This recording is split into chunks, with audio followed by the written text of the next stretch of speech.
Welcome back to Almighty Blues FC, a fan channel for all to see.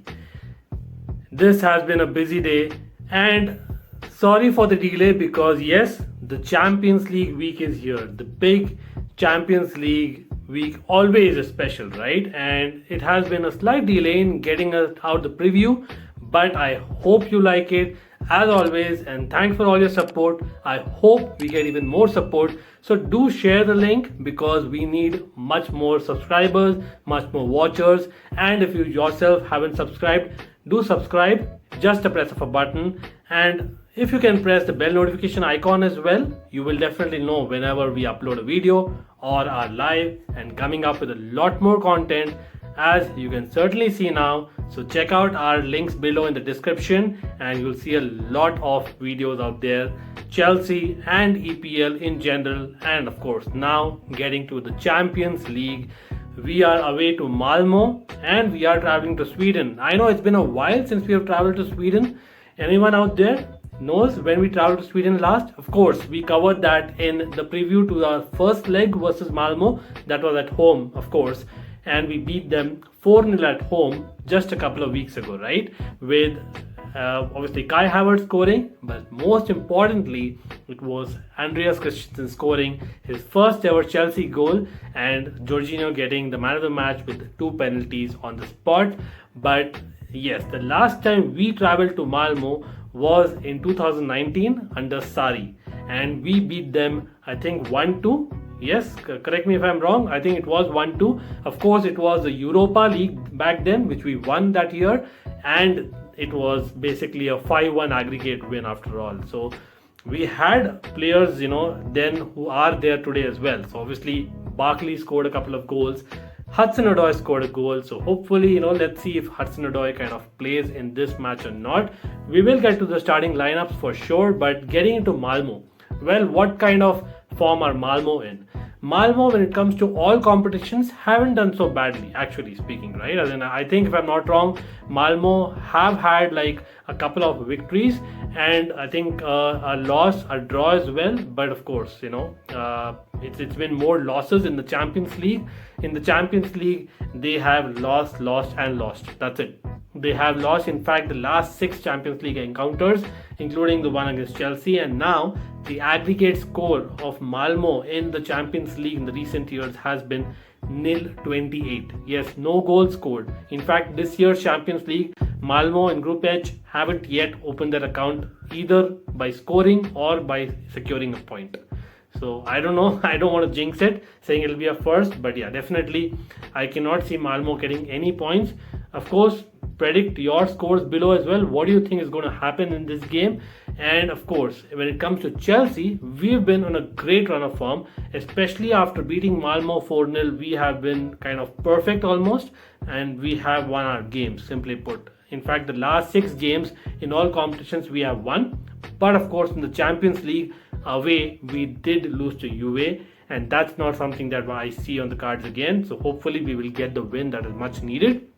And of course, we want to definitely challenge Juve for that top spot. It'll come down to basically the Chelsea versus Juventus game, I feel like, which we have to win. But again, this is something that we need to win as well because of us actually keeping abreast with Juventus in the group. So yeah, that's what I see. And of course, Malmo on the other hand, are leaders in their league as well. I know they have played more than 20 games, like we covered in the preview again for the previous leg, but Chelsea are league leaders as well. So I think being top of EPL versus top of Swedish league, there's no comparison.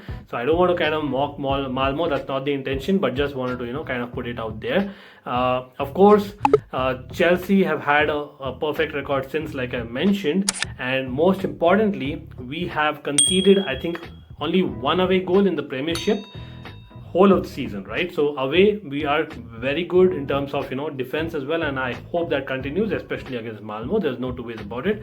But let's get into basically the teams, right? And then of course in the first leg we saw we mentioned the scores again, and we saw that Chelsea went with an attacking mindset, and that's what I hope again, despite it being away. But Malmo played, I think, 5-3-2 under John Dahl Tomasson. Of course, it's the Tommy derby.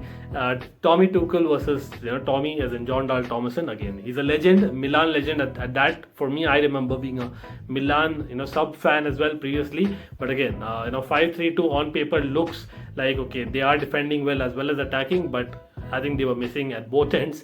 Simply put, I have to kind of put it out there because I think the only players of note in the team that I really know of, again, comment below if you know more about the players.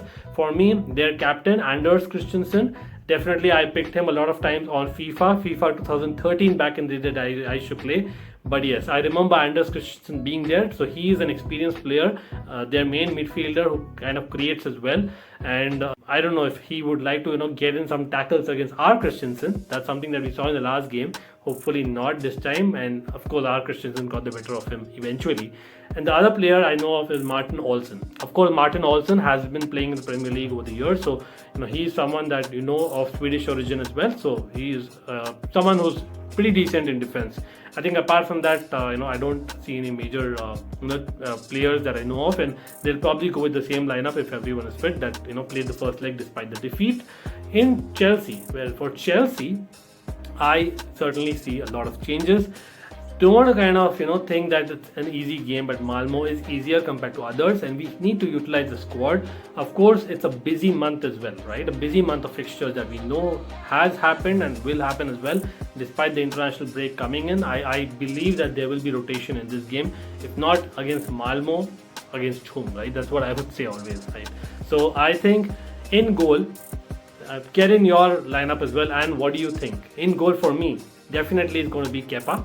Kepa's got to play because he has done tremendously well in cup and kind of as in so-called cup matches which are knockout, but yeah, in Champions League it's a group stage, but still for me he deserves his place because of the recent efforts that he's put. And Mendy, give him a rest again, right? As why not?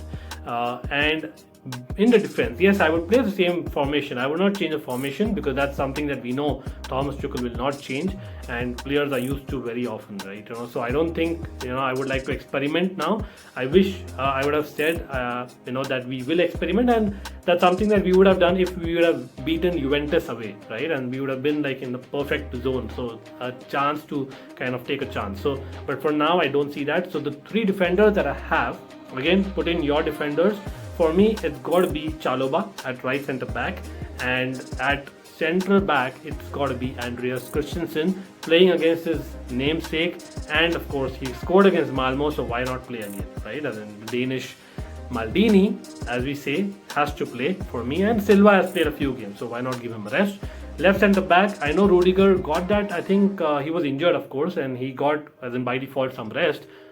But I would get in Malang Sarr. Malang Sarr, again, needs some game time. And if in case we are planning to kind of, send him on loan or sell him in January, as in these are possibilities always in Chelsea Football Club, that. So why not, have him on the market as well? That will kind of, keep his value up. At the same time, if we need him, on the other hand, we can obviously, use his fitness, which will be up as well. And he's done decently. I would not say he did great against Southampton in the cup recently.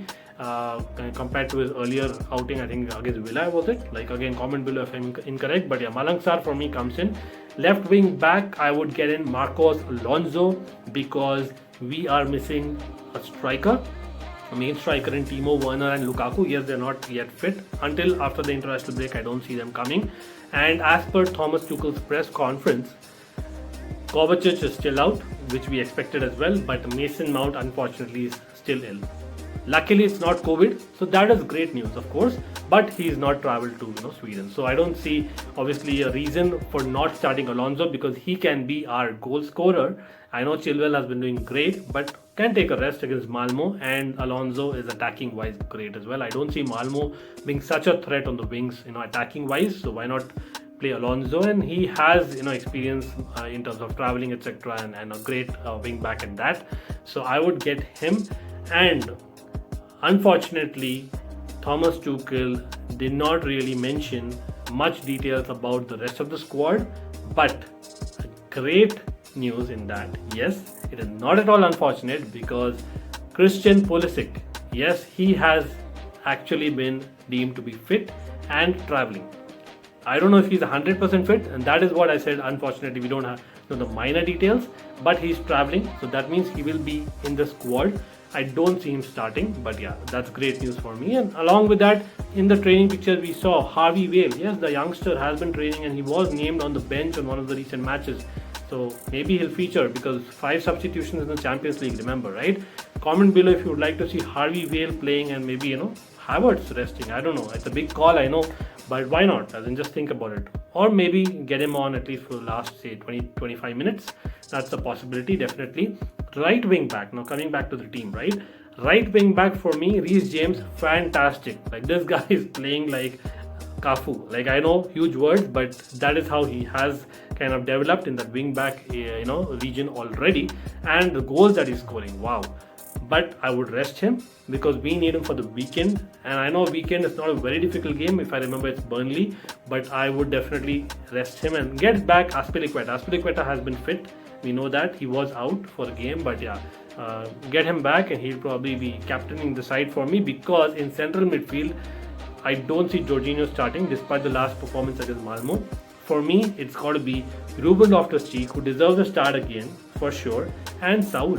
Yes, I know you'll say that maybe can Saul and Ruben Loftus-Cheek play together? For me, definitely yes. Why not? As in, they are two good players who are in form. Saul performed well in the last game. Remember, in the cup game, in the Carabao Cup against Southampton. So for me, he deserves a start. You would also kind of argue that why not Ross Barkley? Ross Barkley had that great pass to Havertz, who won that penalty against, obviously, Newcastle away. But Ross Barkley, we know when he started the game against Southampton in the cup, was utter trash. I have to say it. Maybe get him on as an impact player if you're not able to score. And because he's a good attacking threat and of course can play that false 9 or maybe that's second striker role with Havertz as well later on in the game. That's something that I see happening.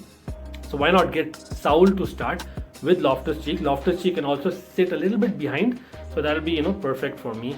And no two ways about it. He can also kind of drive with the ball, so it kind of covers all the boxes. Up front, it will be Kai Havertz. Unfortunately, he has to play because we can't take a chance of not having a striker at all against Malmo, because like I said, we're not top of the group, so we need the goals. Get a goal and get him off. Get on Harvey Vale last half an hour at max maybe, or Barkley, one of the two, or maybe both. That's what I would say. Along with Havertz, definitely give Joe another chance. Callum Hudson-Odoi, he has been fantastic in the recent game and he's not had a great run of games. I know at this point in time it is the highest number of games that he's kind of started in his Chelsea career, right? And that is something of a great achievement in itself. I know we criticize Tuchel a lot for not using Callum Hudson-Odoi in his preferred left wing or left attacking role, but we have to commend him for this stat, right? And of course the other man, Hakim Ziyech, he has not been in great form, but again we could see some value that he added in the game against Newcastle with those long shots, and I would continue him, especially with Mason Mount being out. So again, comment below, what do you all think in terms of the starting 11? This is my starting 11, and I also mentioned a couple of substitutes that I would like to see. I am predicting, again, get below with your predictions. I am going again, unfortunately for Malmo, it is a loss, but I can see them scoring at home for the first time in 6-7 matches, yes. However, we'll win it. 3-1. 3-1 is what I'm going with. And I think that will be an interesting scoreline itself. But yeah, then I'll take that for sure. In the other match in the group, we have, of course, Juventus against Zenit. Of course, Juventus won 1-0 away, right? In the last leg. So hopefully this time they'll drop points. I don't know. And that's very interesting because it is at Turin, I know. But again, I can see basically Juventus dropping points. Again, that's just my gut. Comment below what do you all think. For me, Juventus definitely have not been doing well in Serie A, right? So they are not looking their part, and I think there will come a point where they will, drop the gun when it comes to UEFA Champions League, and I feel this is the game. I don't know, it's just a gut, 1-1, and Zenit probably will give it all because at this point in time in Group H, Juventus are at 9 points, Chelsea are at 6 points, Zenit are at 3 points. Well, you never know. Zenit might just basically, want to basically get that win. You never know. Technically, they are still in it, right? So that is what I would say. Again, comment below all your predictions. Of course, we have covered here Malmo against Chelsea. That is John Dahl Tomasson side against Tuchel. But of course, Group H other game, that is Juventus versus Zenit. I hope you like what we've discussed, and I hope we covered all bases. If we not, do comment below, smash that like button, definitely helps the video, and most importantly, subscribe, press the bell notification icon, because the next time we are live you will be notified, and of course share the link, even better, because we need more subscriptions and views, and that will only encourage us to get more content, timely content and quality content. If you have any feedback, feel free to DM us. Anyone is welcome on the channel, because it is a channel for all to see. Remember that. Thank you, and up the Chelsea. Come on, Chelsea.